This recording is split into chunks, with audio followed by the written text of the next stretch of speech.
kanang musunod tas Ginoo unsa man ang buhata, maayo o dautan? Kanang musupak tas Ginoo unsa man na, maayo o dautan? Unya kun inigsunod nimo sa Ginoo, ingnon kas mga tao nga kun imo nang buhaton patyon ka, saman mapadayon mong sunod. Kanang pagpalit og slat unsa man na, pagsunod na sa Ginoo o pagsunod sa dautan? Pagsunod sa Ginoo. Unya inigpalit nimo wa na kay kapalit og tambal, mopalit pa kag slat. Musugot ra kag dili ka kapalit sa imong maintenance basta kapalit kag slat. Ingnon day ka, la ayaw tumal, patay gyud ka. Mingon day ka, Lord, excuse lang usa ha, dila sa kumupalit kay para ni sa akong maintenance. Nga igsuon, ang kalibutan giharian man gid ni siyawa. Mao na magbuhat gani tag maayo dinhi sa kalibutan, mahimo gid tang dautan para sa mga tao nga nahigugma sa kalibutan. Mao na nga sa ato rarong politika, gubot ba? Ngano man, tungod kay naay sila'y kontra-kontra. Pero may tingali nga atong tan-awon, kinsa ka nila ang nagbuhat og maayo.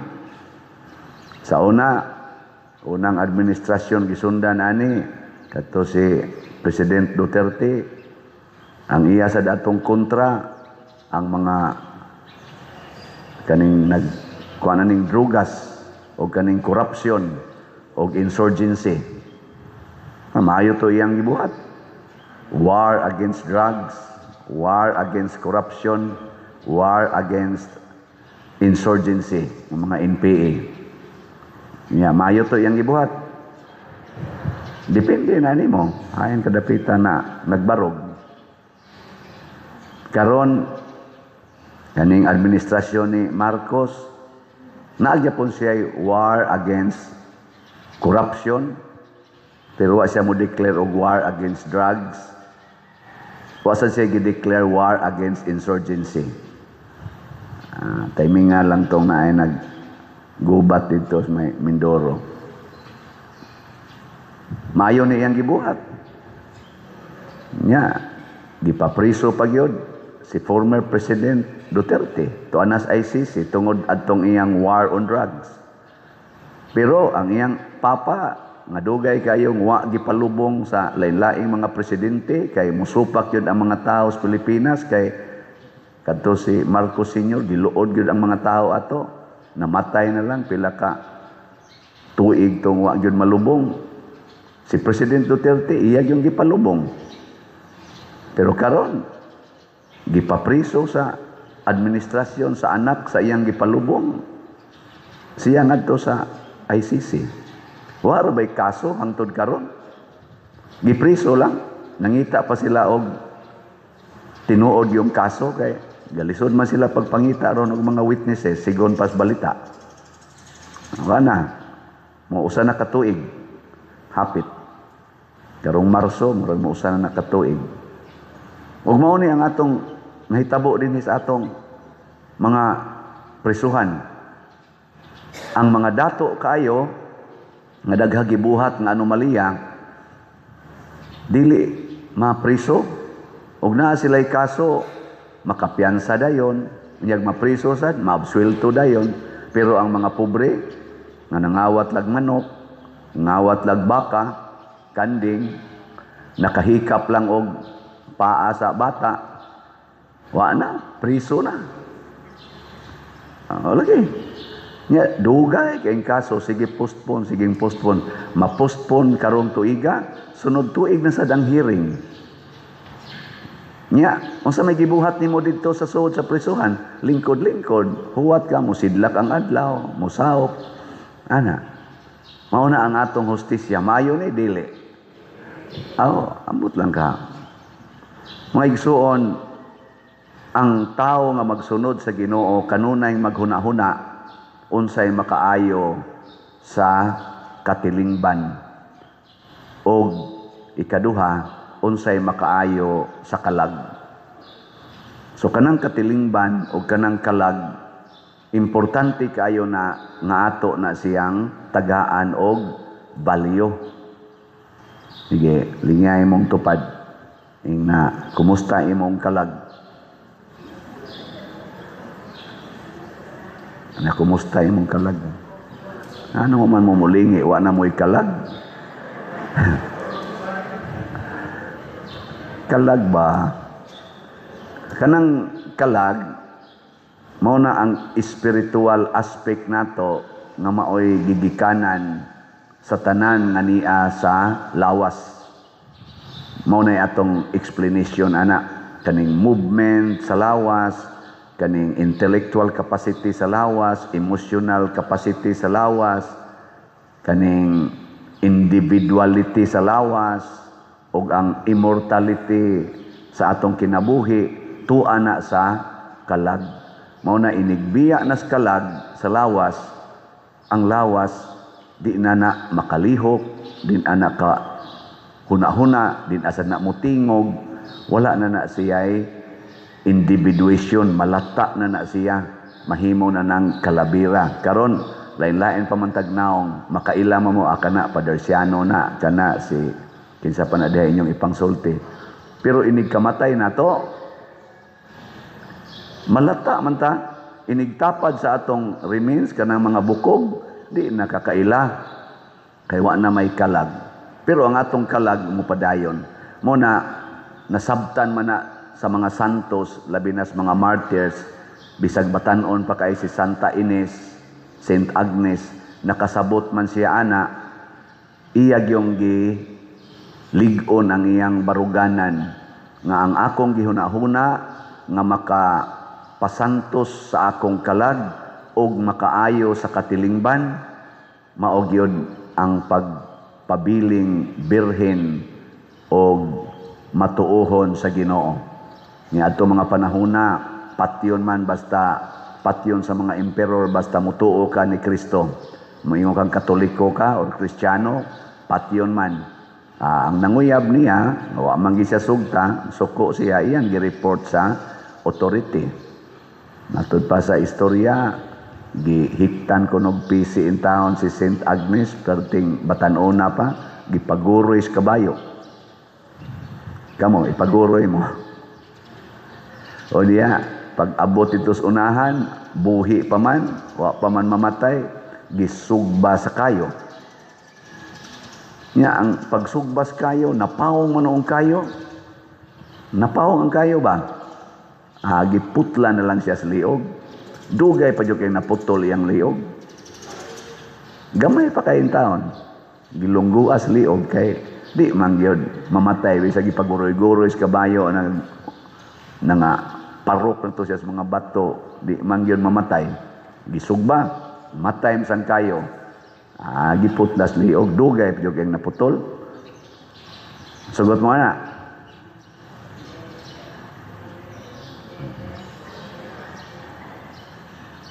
Nganong nisugot man to si Saint Agnes, tungod kay nahibaw siya nga ang kaayuhan sa iyang kalag naa diha sa pag-antos. Ang ato rong mga leaders na kamaong muantos para sa nasod, mabulahan gyud na sila ang ilang kalag, unya mailhan sa na nato kay magbili na sila nindot nga kaning mga bunga.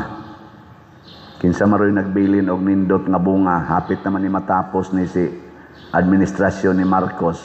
Kang Marcos, kang Duterte nga administrasyon, hay may murag na ay nabilin nga atong mapahimuslan.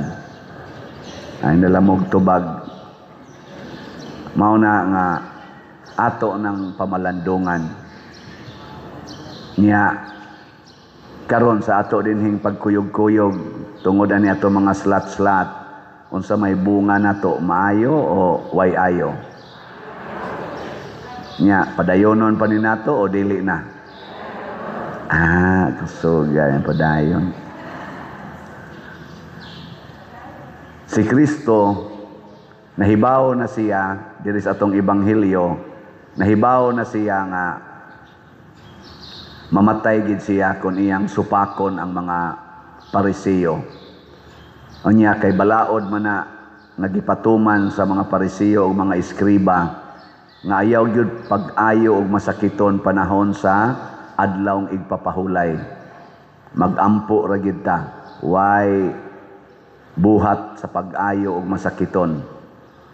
Giayo gyud ni Hesus. Maayo tong gibuhat ni Hesus dili. Maayo. Pero tanawa, pag humaniyag ayo sa masakiton nga kuyos ug kamot, nang lakaw dayon ang mga authorities aron magplano unsaon siya pagpatay. Listen kanabitang magbuhat kag maayo, nya ikaw na noy patyon. Diri sa atong unang pagbasa, gipakita sa diri unsa di ay mahitabo kung kuyog nato ang Ginoo. Ang gubat panagsangka ni David og ni Goliath mao nay image sa gubat between good and evil. Dinhi sa kalibutan ang evil dako gina siya kaayo. Mura bag higante og duwende. Si David gawas nga batan-on di pagyud ka maong mo fight sa espada kay batan-on pa man siya nakigsangka og champion sa gubat nga mao si Goliath. Mo nang niingon si Hari Saul, bata ka pa kaayo, di pa gani ka kamaos gubat. Pero ang imong kontra, sukad pas batan-on pa siya, purti na niyang anara sa gubat. Unsaon man na nimo pagpakigsangka, nindot kaayo ang gisulti ni David. Ang akong Ginoo nga miluwas nako gikan sa kuko og ngipon sa mga leon og mga oso, muluwas sad nako batok aning Pilistihanon nga nagsigig bugal-bugal sa Ginoo. Nya pag-abot na nila ingon dayon si Goliath, paduol dire kay pikas-pikason ko ng lawas nimo, nya ipakaon ko na sa mga langgam. Ingon sa David, ning atubang kanako dala ang imong bangkaw og espada, pero ako nakigatubang nimo dala ang akong Ginoo. Nindot no? Iing na ko no imong tupad. Ing na nagda ka Ginoo diha. Ang sa imong gida, Ginoo o kwarta? Ginoo. Nagda ka Ginoo, bahala guway kwarta. So ang kanang inyong tanang kwarta, ibili na diri. Ihog na sa kolekta, ipalit og slot. Nya maglakaw mo nga day naglakaw lagi ka. Asa naman na imong kwarta? Akong gibilin ito simbahan. Unsa naman imong gida? Ginoo. Ano? Nindot kay na. Abot sa inyo moingon din imong bana or imong asawa, asa mang sudan akong gipapalit? Wa ko kapalit day. Ngano man? Akong gibilin ang kwarta dito simbahan. Ano yabag ka? Unsa may tong kanon sa? Nagdam sa ko Ginoo. Sa inyong paminaw, mutuo ka ang imong kuyog pamilya. Na balikason gyud ka na ba? Nya mosugot kag balikason. Sugot. Og mosugot ka, congratulations. Ug mao tong pagsangka na sa evil o good, ang good mudaog gyud ay. Di gyud mapildi ang good sa evil. Bisan pag mapatay sa evil physically ang good, sama sa nahitabo ni Santa Ines, pero mapildi gidi ay. Muna, nawa na tong nagpatay ni Santa Ines, nawa na to siya sa memory, sa katawhan, pero si Santa Ines, hangtod karon pasidunggan sa tibuok kalibutan. Nagpabilin siyang milagrusa nga dangpanan sa mga taong dunay panginahanglan. Kanang inyong mga batan-ong mga anak, labi na mga babay, idangop na ni Santa Ines. Aron malig-o na nga pertir bang kusugas tinukhangay karon mga batan-on. Mga batan-on kayo. Dali kayo mag short, mga 9 anyos, 10 anyos, short, dayon, sugod, nagkiskis kilay. Unya, naasay mga batanon nga ila ikasugat-sugat, hikap-hikap sa dadasad anang motor nga way mga rehistro, sige drive motor, way lisensya, nya sakay-sakay sa dayon ng imong anak nga babae, nya abot unahan, sakyan sa usahay, patay ng virginity, patay na ang purity. Pero og imo nang padebosyonon ni St. Agnes, basin pa, makat-o na sila pagmahal ni aning gitawag natong kalag, spiritual aspect nato. Mao ni kuwang nato karon mga igsoon, ug mao na nga nisud ug maayo ang mga yawanong mga buhat. Daghan kaayo ang nitambong sa atong sinulog og Pista Senior didto sa Basilica. Malampuson ba? Yes. Why uwan? Nindot kayo. Pero ang pangutana, pila ni adtong mga batanon nga nikuyog didto nga karon nagmahal na sa ilang virginity and purity sama sa usa ka bata. Nagmahal pa sa ilang gitawag og holiness of body and soul. Mo na pangutanang angay tubagon. Naakaha. Ambot lang. Mailhan o niya na, inigsunod na tong pamunyag dinhi. Kay kada nato bunyag, kasagaran gyud, napo kabuk bunyagan, may lag na duha nga kinasal. Bunyag tag 20 kabuk, may lag na 5 kinasal. Napayuban gadaan nagtagutlo kabuk bata, wa lang gyapoy kasal. Mailhan na inig binunyagay. At least sa mga Katoliko lang ba? Ana, nga dinhi sa atong parokya. So misyon ni nato, idebosyon nato sa mga virgins and martyrs like ni Santa Ines, si Santa Maria Goretti sad, di kay mo familiar ana, ka-familiar po ko ana. Mga 12 anyos po na siya, namatay sad as martyr sa iyang virginity and purity for the Lord.